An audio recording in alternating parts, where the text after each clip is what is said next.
Okay. Assalamu alaikum wa rahmatullahi wa barakatuh. Bismillahir Rahmanir Rahim.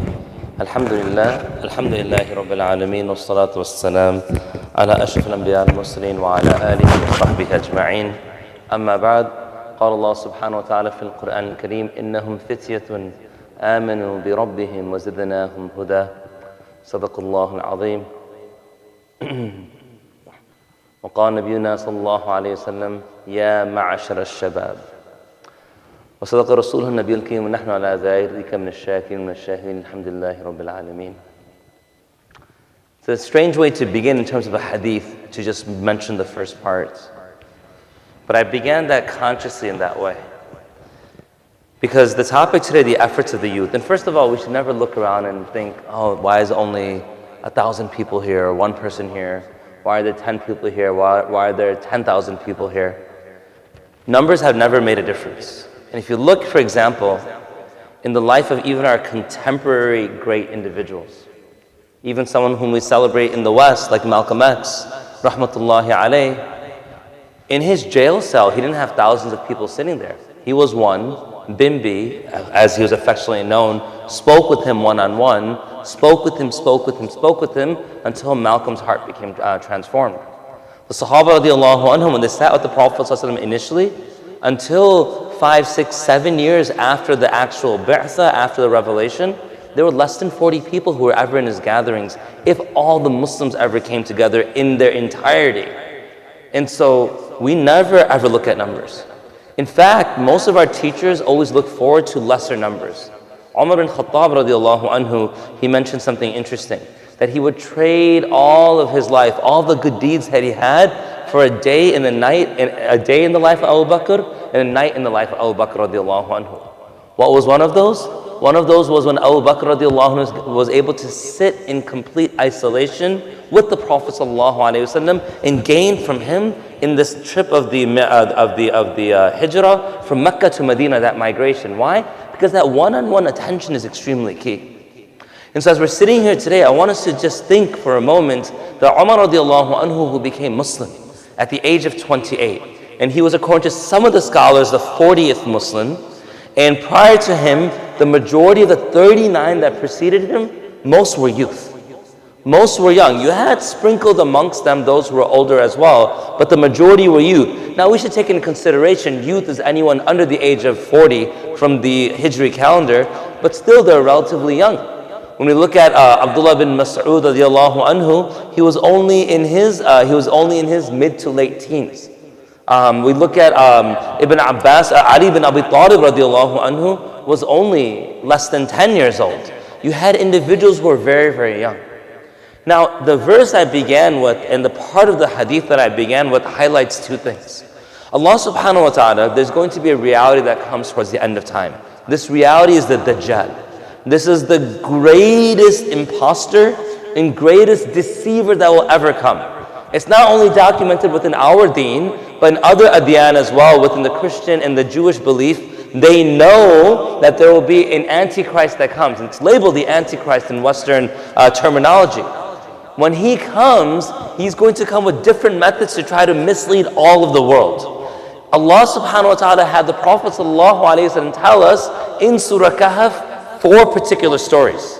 Allah ta'ala told us in Surah Kahf 4 particular stories, and yet the Prophet sallallahu alayhi wa sallam also tell us that what? Surah Kahf is a protection from Dajjal. According to one narration, the first 10 verses, according to one narration, the first and last 10 verses. Now why would Allah ta'ala reveal for us Surah Al-Kahf and tell the Prophet ﷺ that the protection lies in Surah Kahf and encourage us to read Surah Kahf and memorize Surah Kahf, except that there's some understanding within Surah Kahf that will help protect us from Dajjal. So Surah Kahf has 4 stories. The first story is the sleepers of the cave who went and sought refuge from the king through isolation. The second were those 2, according to some scholars, brothers, and one who became extremely wealthy, and he owned 2 very voluptuous gardens.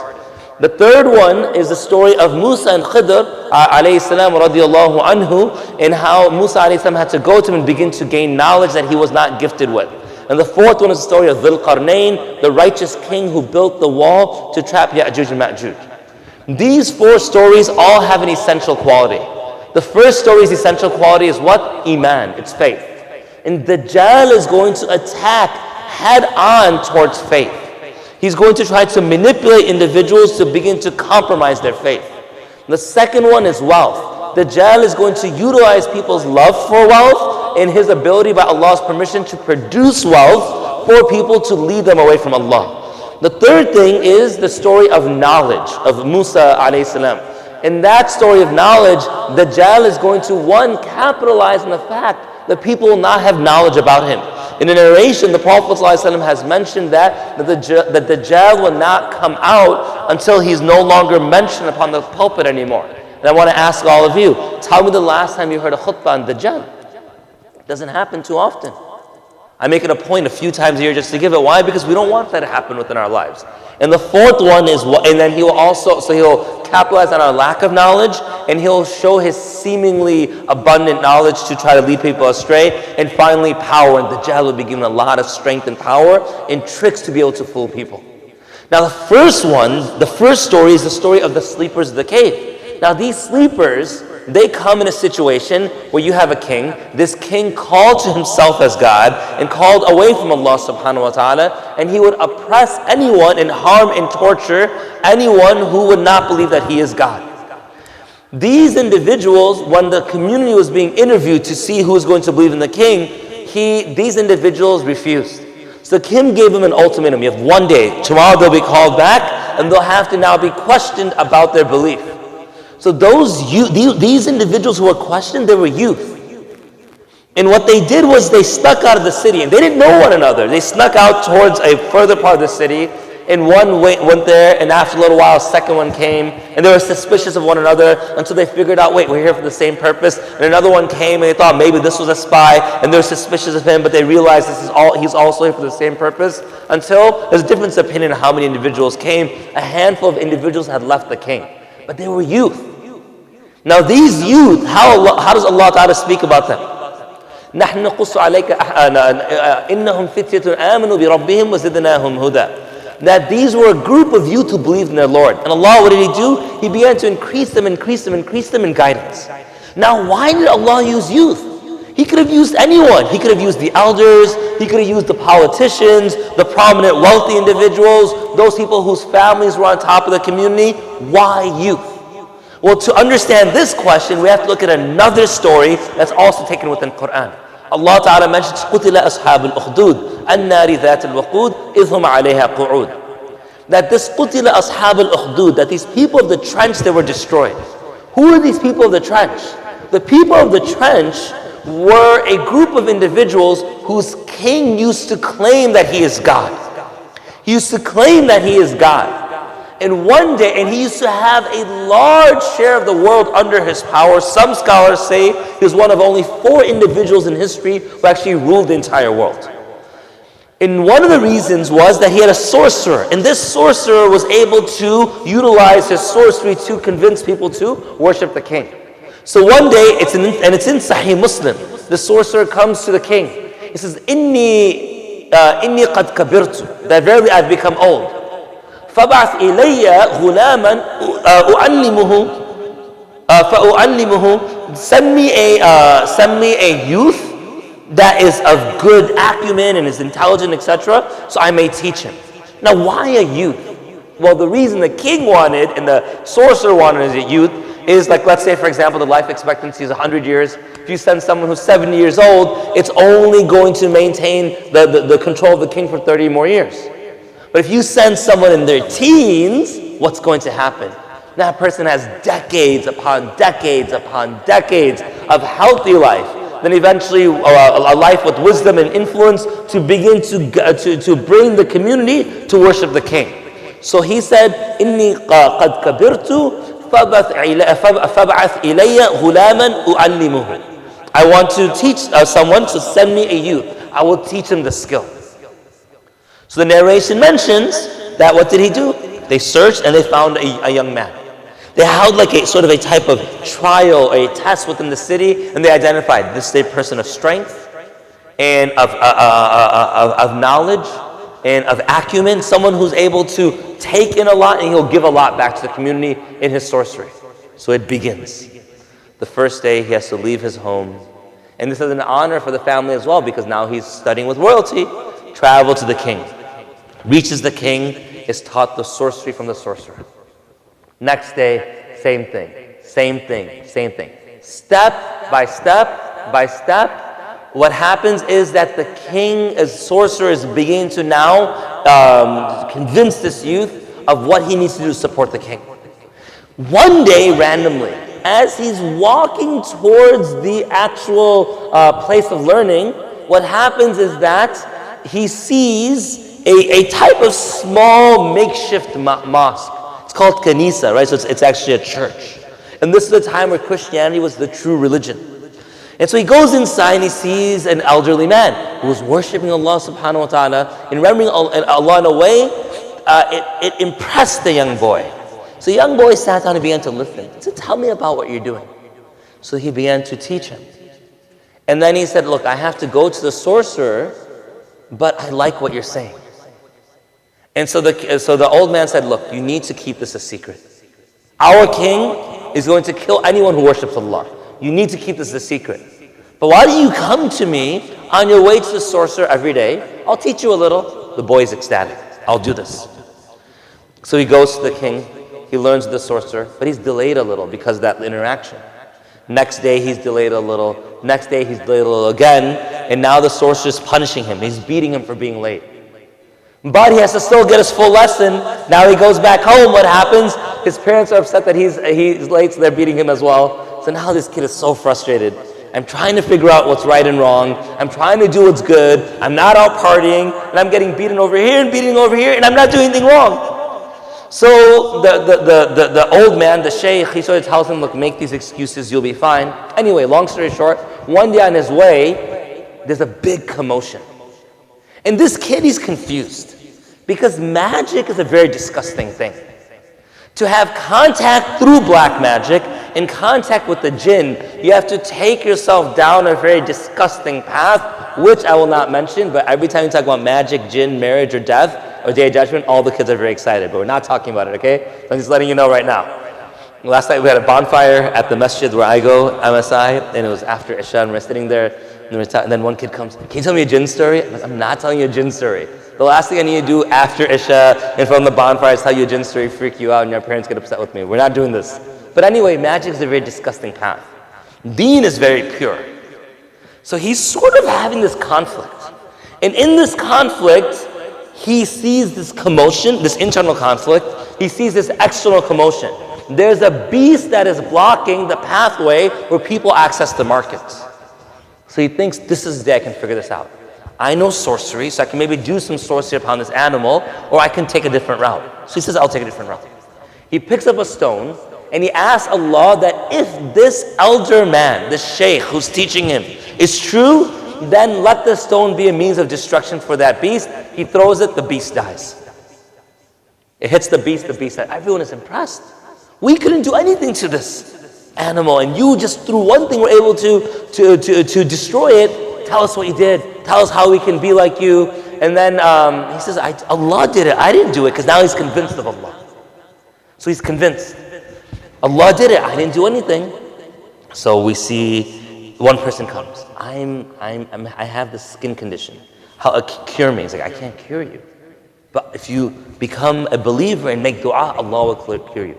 He does, he makes dua, they make dua together, Allah cures him. And now people see he can heal us too. So one man comes and says, I can't see.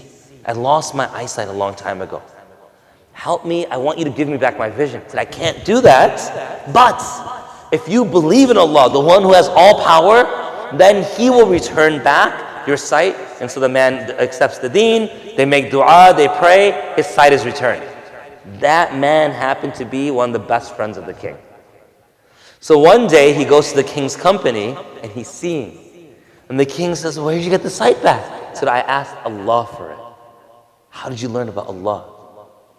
And then he presses him and presses him and presses him until he mentions the boy. So now the king thinks what? Oh, look at this guy. We teach him all the moves, all the sorcery, and what does he do? He uses it for his own personal gain. So he called the young boy over. And then, how did you do this? And the boy said, I didn't use any of the sorcery. I called them to Allah. Where did you learn about Allah? I'm the only God. So they're pushing him, they're torturing him. The torture reaches a maximal point. He can't handle anymore. He confesses about the elderly man. They call the elderly man. They force him to convert. He doesn't. They kill him. Now they tell the boy, you are next. We're going to just remove this issue from the community. So they have their soldiers come and take the boy to the top of the mountain. When they reach the top of the mountain, the boy turns to Allah and asks Allah to aid him. The mountain begins to shake. The soldiers topple over. The boy is left alone. He walks back. He goes to the king. The king's expecting the soldiers without the boy. He gets the boy without the soldiers. And he says, what happened? He tells them, he says, calls more soldiers. I know what to do. They take him to a boat and they take him out into the waters and they're supposed to toss him over so he can drown there. And as they go there, the boy makes dua to Allah. Again, the waters begin to get rough. The boat begins to capsize. Everyone falls out except the boy. So he turns back to the king. The king, again? So the boy, I can figure out they want to get rid of me. I'll tell you how. But you can only kill me this way if you listen to what I'm saying. So the king says, okay, what do I need to do? So you have to gather everyone together. Everyone together. Once you gather everyone together, what do you need to do? You need to stand in front of everyone, have a quiver, pull an arrow from the quiver, and then aim it at me and say, in the name of Allah, the Lord of the boy, audibly for everyone to hear, and then shoot it at me. So the king says, okay. He calls everyone forth. Some scholars do mention, it's not in the narration, some scholars mention that he initially tried to just shoot the boy on his own there, and it didn't work. And then he realized, I have to follow the boy step by step. So he pulls out the arrow for everyone to say. It says, in the name of the Lord, in the name of Allah, the Lord of the boy. And he pulls the arrow and he shoots it, and in one narration, it penetrates his temple and it kills him right away. Now the king shows everyone, look, I killed the boy. And everyone's thinking, you only killed the boy because you called upon the Lord of the boy. You have no power, you're not a God. And now the king knows, I've lost everything. And what he eventually does is he actually digs these huge trenches, sets them on fire, and has his people thrown in. Now, why do I go here from the story of Surah Kahf, and we're eventually going to go to the people around the Prophet ﷺ? Because why did Allah choose young men and the people of Kahf?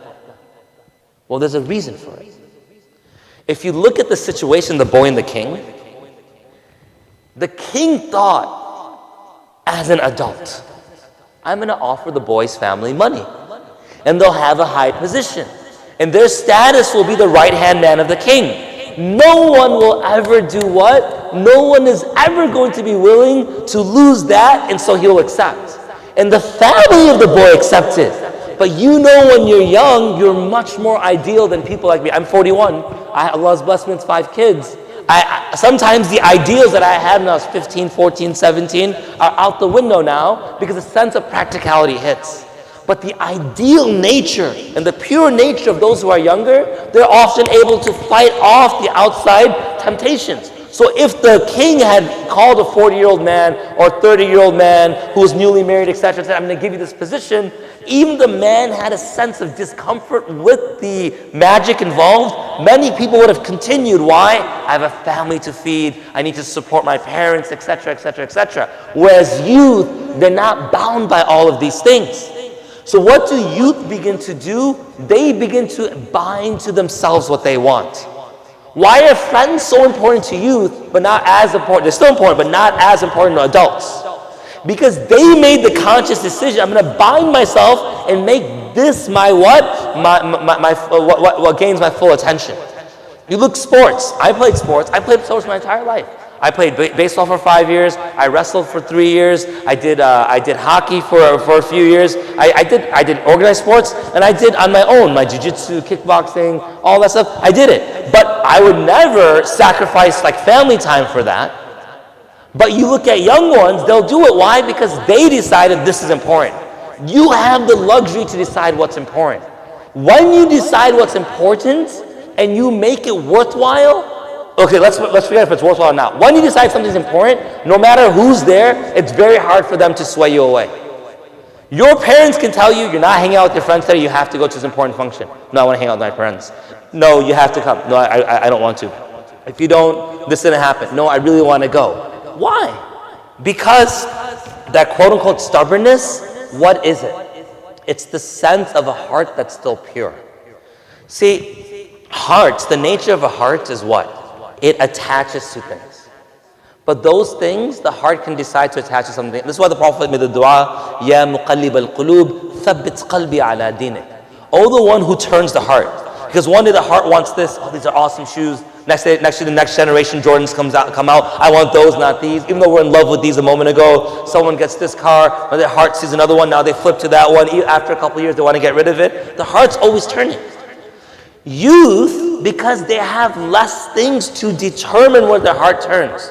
They're not restricted by so many things of society. Their heart can turn the direction they want it to turn. This is why look at all the amount, advertisements. What's your name? Sorry? Nabil? Nabil, how old are you? 17. You're a senior in high school or junior? What high school do you go to?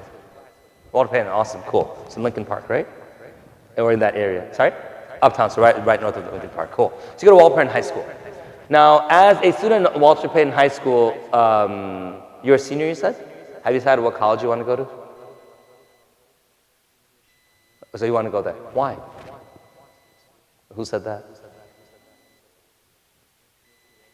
Okay, what are these empirical rankings based on? Data collected from what? Yeah, go ahead. Oh, so that's not subjective at all?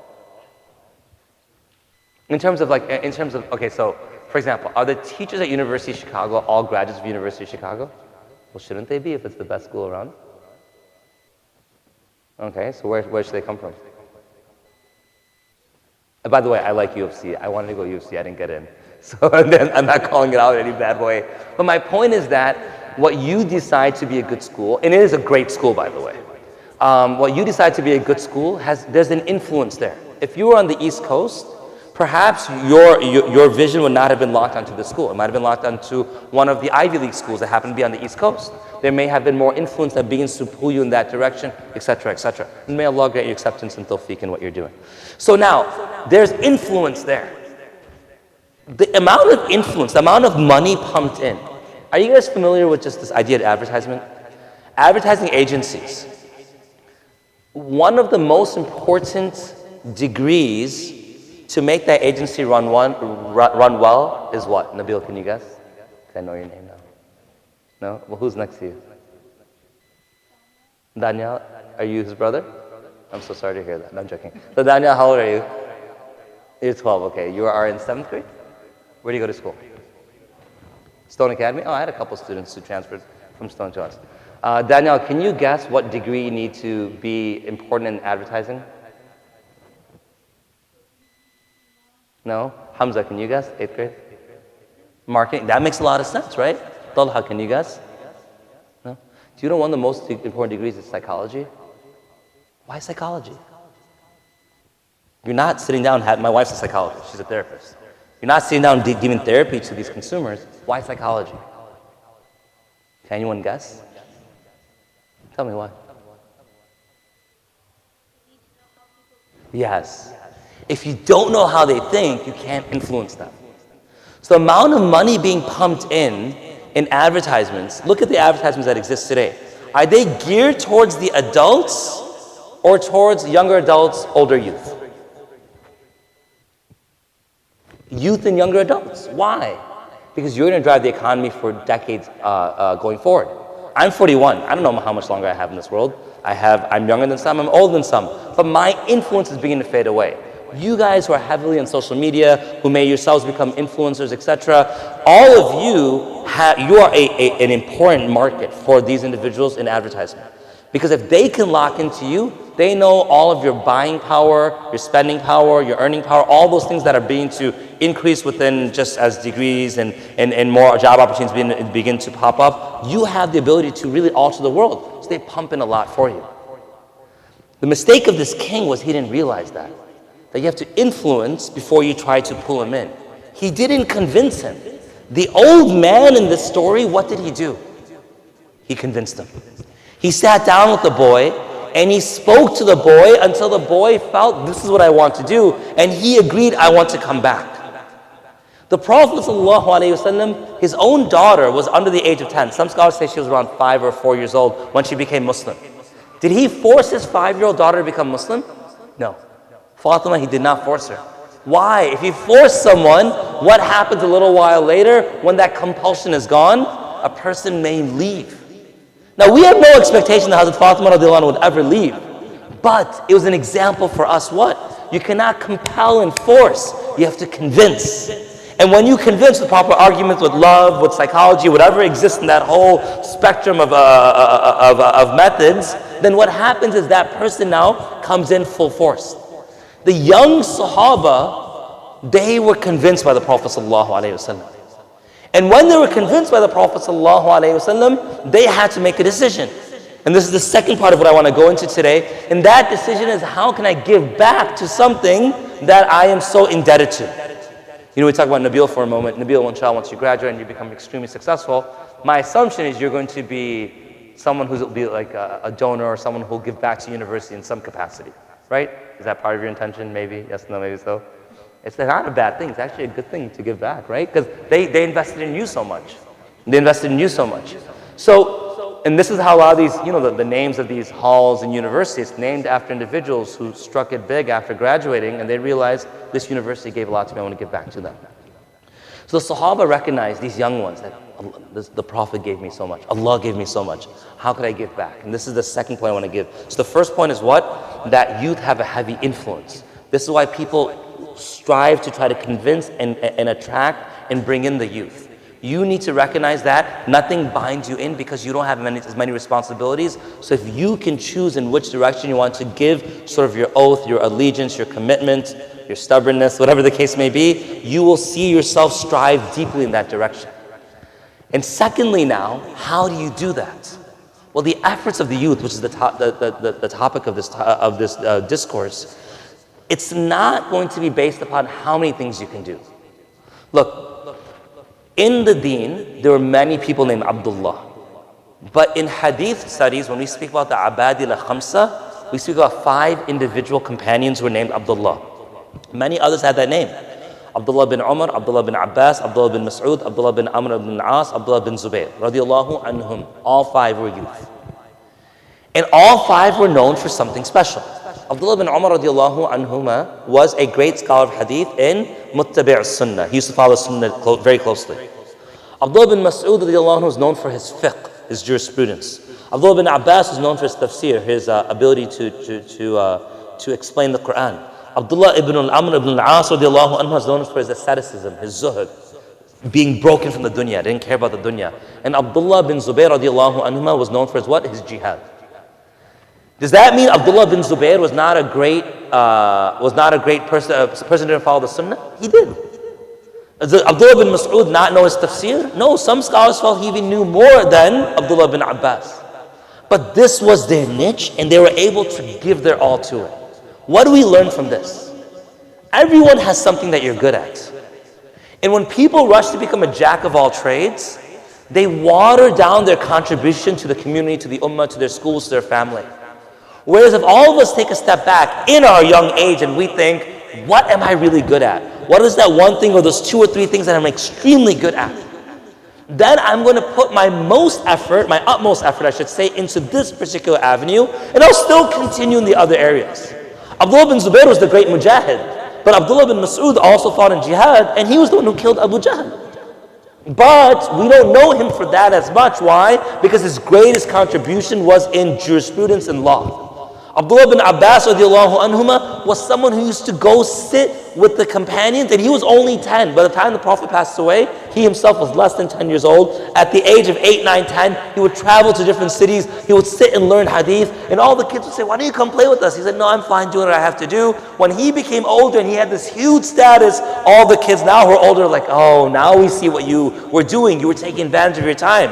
Abdullah bin Abbas, he participated in jihad, and he knew his fiqh, and he knew his hadith, but he was known for the greatest contribution of what? Tafsir. Figure out your niche.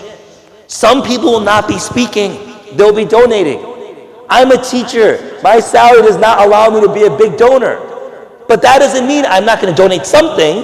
What it means is that won't be my greatest contribution to the community. Someone else will be a great organizer. They might organize what Sunday school goes through, or may organize the different responsibilities in the masjid. That is your niche to give back. These are the years where you can test and get your feet wet within the waters to see what is my niche. You think as a 41-year-old I can now think, let me figure out what I'm really good at? When I have 5 kids at home and a wife, and it's not going to happen. Now is the time. So what did the youth do? The youth, what they did at that time was they began to identify, where can I give the most back to the deen? And they put their heart into it. It doesn't mean they didn't play. Doesn't mean they didn't enjoy. Doesn't mean they didn't have family, etc. It means they recognized how they were going to give back to something they felt fully indebted to. And this is where we sort of lack today. If Islam would grow through gamers, we'd be the best religion in the world. But we're not going to make Islam increase through video games. But in the process of playing video games, hanging out with friends, and joining sports, doing clubs, activities, volunteering, etc., you will figure out your niche. And at that point, you have to take advantage of it. I'll give an example of a person I know personally, Muhammad Katabe. He was an orphan I met when I used to live in Zambia. And so I used to hang out with him, we used to talk for a bit. When I came back to America, he kept in touch with me, and sometimes he would ask for some money. So I would ask some brothers, and we'd send it over.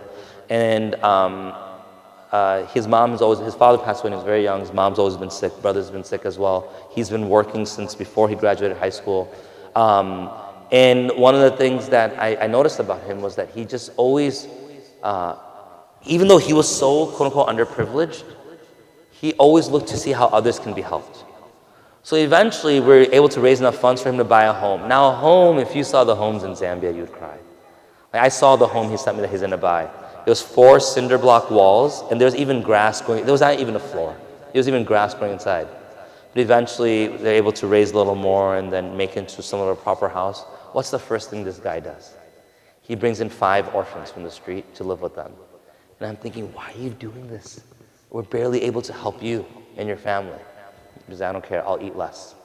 So then he finally was like, can I get money for a car? I want to drive these kids to school.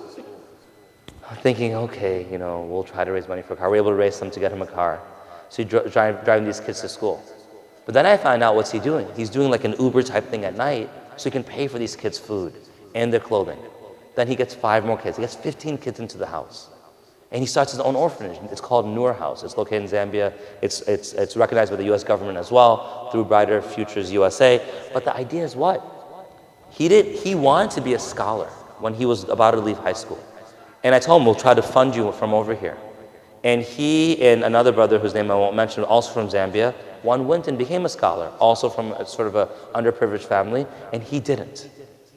Now this person's doing good work, the scholar. This person is literally expanding. Now he's buying a new house, trying to buy a new house for more orphans to be pumped into. He wanted to be a scholar, but he realized here in Zambia, that's not going to be my reach. That's not going to be my effort. But I can connect with these orphans and give them a life they didn't have before. And I can even, I don't have my phone on me. Oh, I do have it on me. But he sent me 4 of the orphan girls. One memorized 10 juz of Quran so far, 10 paras, 1 8. And their recitation is beautiful. And he's like, yeah, we're just working on them. And they're going to school full time. Some of them are starting to work little by little. That's where his niche was. So figure out where you can give back. And give back. And don't give back only to Muslims. Give back to the world. Because the world raised you.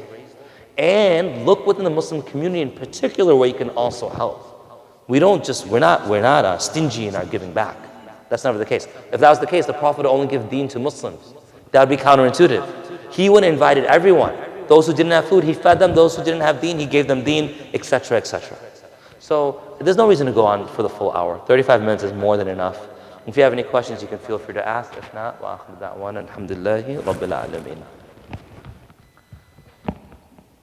No? Okay, cool. What are you going to major in, by the way? You're pretty bad? But what's your major in? Yeah, but I think that's when you go to med school. But pre-med, you're going to have English major in poli-sci or maybe you haven't figured it out yet. You will. Don't worry, you're still young. You have a lot of time to figure it out, inshallah. Cool.